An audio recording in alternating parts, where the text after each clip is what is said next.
with Ryan, coming to you from the EHS Management Forum in Tucson. I'm standing here with David Zinger, founder of the Employee Engagement Network. David, you just gave a presentation about what it takes to create an engaged workforce. Some people may not actually be familiar with the term employee engagement. Can you start by sort of describing what that means? Well, you know, it's a term that's been going around since about the 1990s, and it goes by a variety of definitions. Actually, in Britain, they found 50 different definitions for employee engagement. Let's make this as simple as possible. It's connection. So it's connection to your organization, connection to the people you work with, connection to your customers, and specifically in this conference, it's connections to environmental health and safety. One of the things you mentioned in your presentation was the value of co-creation. What is co-creation and what does it do?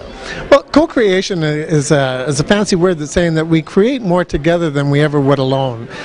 Collaboration is a terrific example of co-creation, and I think what's really vital in engagement is that we bring people in to the conversation. So a couple of principles I really follow.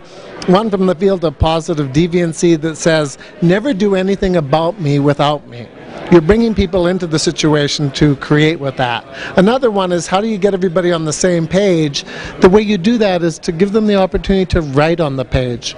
During the presentation from General Mills, we had some examples of social media. Social media, internal social media, is a terrific tool to put documents out there and to get people to have some input and to co-create. So it's less top-down and more the whole community gets involved in creating something together.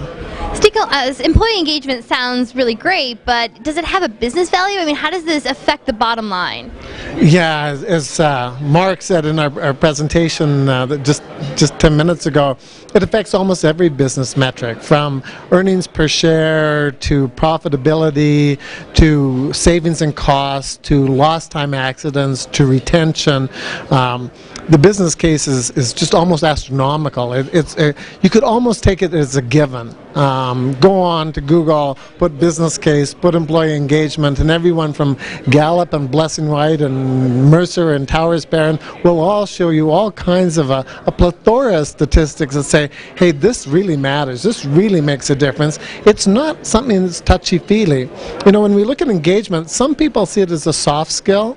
I don't see it that way. I see things as being fixed skills and fluid skills. You know, fixed skills is we plan out a safety initiative or an environmental initiative, but there's always variance, there's differences, and we need that fluid skill of engagement to have conversation about it, to make invitation around it, to have things changed and altered with that. And, you know, it sounds like environment, health, and safety programs are helping to drive some of this employee engagement, but they also rely on engaged employees to be successful. So what comes first, the chicken or the egg?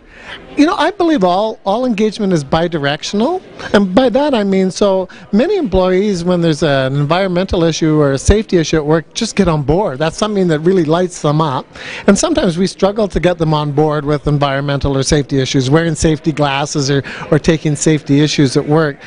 By bidirectional, I mean there's a benefit to the employee to engage in EHS, just as there's a benefit to EHS to have the employee engage. So maybe things are, to take the chicken and egg example, a bit scrambled, but there's a lot of nourishment in that. Wonderful. Well, thanks for sharing your thoughts. Oh, you're very welcome.